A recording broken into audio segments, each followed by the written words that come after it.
A broken woman, a lonely rancher, one desperate moment in a barn. When she whispered her warning, she never expected him to do the unthinkable something that would heal wounds neither knew they carried. The afternoon sun blazed over the dusty plains of Montana as Clara Mitchell stepped out of her beaten pickup truck, her boots crunching against the gravel driveway of Hollow Creek Ranch. She had driven nearly 600 miles to reach this place, leaving behind a life that had crumbled around her like dried autumn leaves. The job posting had been simple enough: ranch hand needed, room and board included, experience preferred, but not required. For Clara, it represented a lifeline thrown to a drowning woman. She surveyed the property with tired eyes that had seen too much disappointment. The main house stood weathered, but proud against the backdrop of purple mountains, its wooden beams telling stories of generations past. Cattle dotted the distant pastures, their gentle lowing carried on the wind. It was beautiful in a raw, unpolished way that reminded her of everything she had lost when her family farm went under 2 years ago. Thomas Garrett emerged from the barn, wiping his hands on a rag as he approached. He was taller than she expected, with silver threading through his dark hair and lines around his eyes that spoke of years spent squinting against the sun. At 52, he carried himself with the quiet confidence of a man who had spent his entire life working the land. His late wife had passed 3 years prior, and the ranch had slowly begun to show signs of neglect that one person simply could not manage alone. "You must be Clara," he said, extending a calloused hand. His grip was firm but gentle, and his eyes held a warmth that immediately put her at ease. "Welcome to Hollow Creek. Thank you for giving me this chance, Mr. Garrett. I know my resume isn't much to look at." He waved away her concern. "Tom, please. And I've learned that the best hands aren't made on paper. They're made in the field. Let me show you around." The first weeks passed in a blur of hard work and gradual adjustment. Clara threw herself into the labor with a desperation that Tom noticed but never commented on. She mucked stalls, mended fences, and learned the rhythms of the cattle with a dedication that impressed even the skeptical longtime workers who came in part-time during busy seasons. She was running from something, that much was clear, but Tom understood that some questions were better left unasked. They developed an easy rapport, sharing meals on the porch as twilight painted the sky in shades of amber and rose. She learned about his wife, Margaret, who had loved this land as fiercely as any person could love a place. He learned, in fragments and half-spoken sentences, about her marriage that had dissolved when her husband's gambling addiction consumed everything they had built together, about the bankruptcy that followed, about the shame that had driven her from the small town where everyone knew her family name. "You're not defined by what happened to you," Tom told her one evening, his voice quiet but certain. "You're defined by what you do next." It was the kind of simple wisdom that she desperately needed to hear, and she found herself believing it, if only just a little. The incident that would change everything occurred on a crisp October morning. Clara had gone out early to check on one of the pregnant mares who had been showing signs of distress. When she reached the stable, she found the horse in active labor, but something was clearly wrong. The mare was thrashing, her eyes wild with pain and fear. Clara's heart hammered in her chest as she realized the foal was stuck, its positioning making natural delivery impossible. She had seen this before on her family's farm, had assisted her father in similar situations, but she had never handled it alone. She called out for help, but the ranch was vast, and Tom had mentioned heading to the far pasture at dawn. She had no choice but to act. Stripping off her jacket, she approached the distressed animal, speaking in low, soothing tones. The mare recognized her, had grown accustomed to her gentle hands and patient care over the past months. Slowly, carefully, Clara positioned herself to help guide the foal into proper alignment. That was when Tom arrived, having heard her earlier call and ridden back at full gallop. He dismounted quickly, taking in the scene with experienced eyes. "The foal's turned wrong," Clara explained, her voice tight with concentration. I need to reposition it, but I need you to keep her calm. She trusts you." Tom moved to the mare's head, stroking her neck and speaking the soft nonsense words that frightened animals somehow understood.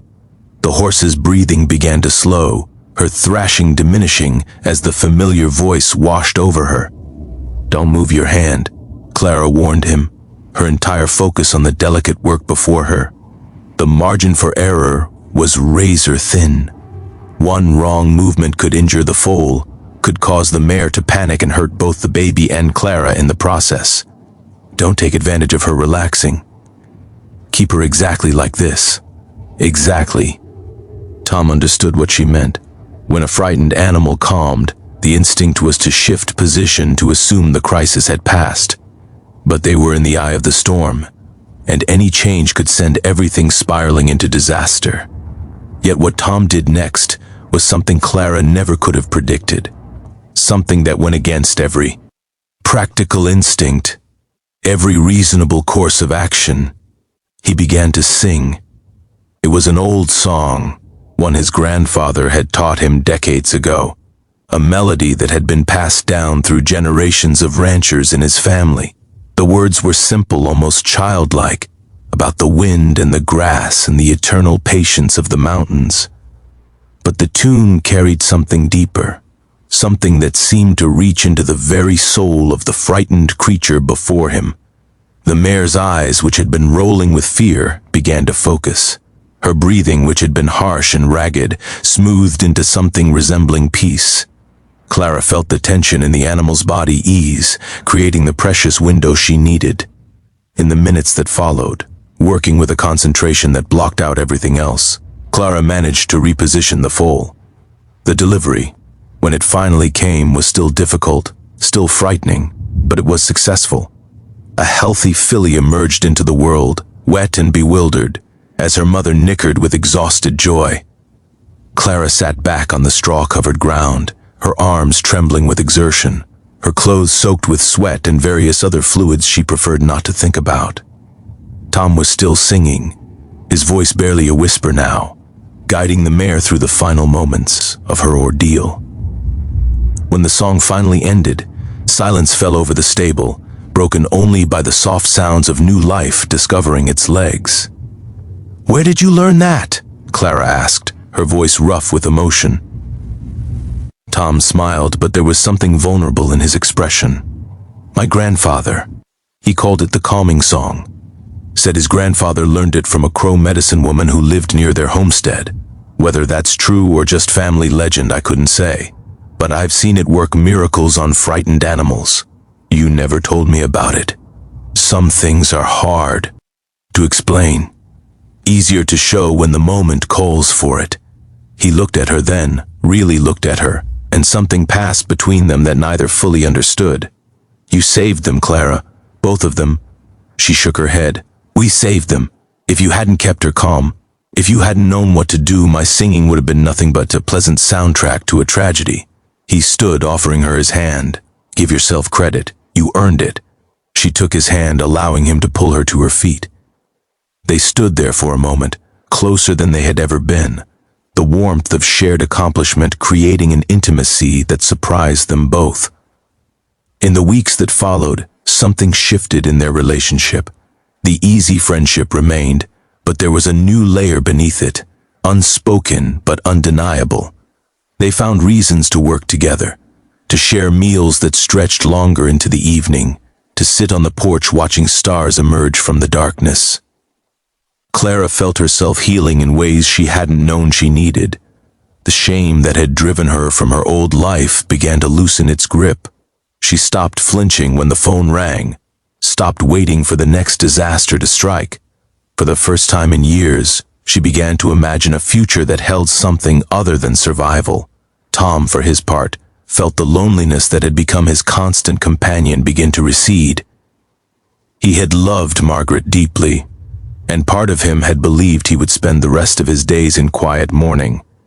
But Clara's presence reminded him that hearts had remarkable capacity for renewal, that loving again did not mean loving less. It was Clara who finally addressed what had been growing between them. They were in the stable checking on the filly who had grown strong and spirited when she turned to him with an expression of determined vulnerability. "I need to say something, and I need you to let me finish before you respond." Tom nodded, his heart suddenly racing. "When I came here, I was broken. Not just financially, but in every way a person can be broken. My marriage, my family's legacy, my belief in myself, it was all in pieces. I took this job because I was desperate, and I expected nothing except a chance to hide from my failure." She paused, gathering strength. "What I found instead was kindness, patience, a place where I could remember who I used to be before everything fell apart. And I found you." Tom opened his mouth to speak, but she held up her hand. "I know I work for you. I know the complications that creates, and I know that you loved your wife, that a part of you always will. I'm not asking you to replace her or forget her. I'm just saying that somewhere along the way, I started to feel something I thought I'd never feel again, and I needed you to know, even if it means everything changes." The silence stretched between them, heavy with possibility. Tom looked at this woman who had appeared on his ranch broken and desperate, who had worked harder than anyone he'd ever employed, who had saved a mare and her foal through skill and determination. He thought about the evenings on the porch, the conversations that ranged from profound to silly, the way her laugh had become one of his favorite sounds.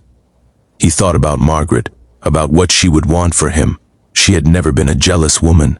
She had loved him fiercely, but without possession, had always said that love was not a finite resource to be hoarded, but a renewable gift to be shared. "Clara," he said finally, his voice steady despite his racing heart. "When Margaret died, I thought I was done. Finished with anything that looked like happiness. I convinced myself that I had my ranch, my memories, and that would be enough." He stepped closer, close enough to say, the uncertainty and hope warring in her eyes. "You came here looking for a place to hide, and instead you found a place to heal. But here's what you don't know, you've been healing me too. Every day in ways I didn't even realize I needed." He took her hands in his, those hands that were calloused from work, that had saved lives, that trembled now with the vulnerability of her confession. "I don't know exactly what this is between us. I don't have all the answers. But I know that I'm not ready to lose you, and I'm not willing to pretend that what I feel is nothing more than professional appreciation." The kiss, when it came, was gentle, not the passionate explosion of youth, but something deeper, more intentional. It was a promise and a question, an ending and a beginning, all wrapped into one moment that both of them would remember for the rest of their lives. Outside, the filly that Clara had helped bring into the world kicked up her heels and ran across the pasture, a perfect symbol of new beginnings and the unexpected joy that could emerge from struggle. The Montana sun continued its journey across the endless sky, indifferent to the small but significant drama unfolding below. Clara and Tom separated, both breathing slightly harder, both smiling with a mixture of surprise and recognition. "So what happens now?" Clara asked. Tom looked around the stable, at the ranch that had been his family's legacy for generations, at the woman who had become an essential part of his present and, he hoped, his future. "Now," he said, "we figure it out together, day by day, no rush, no pressure, just two people who found each other when they needed it most, building something new from the pieces of what came before." It was not a fairy tale ending, not a guarantee of happily ever after. Life on a ranch was too hard, too unpredictable for such promises, but it was real, and it was honest, and for both of them, it was exactly enough. The seasons turned, as they always do. The filly grew into a magnificent horse. The ranch continued its ancient rhythms of planting and harvest, birth and death. And two people who had each believed their best days were behind them discovered that the heart's capacity for love and renewal was far greater than either had imagined. Sometimes the unthinkable is not a tragedy. Sometimes it is simply the courage to hope again, to reach across the distance of pain and loss and find another hand reaching back.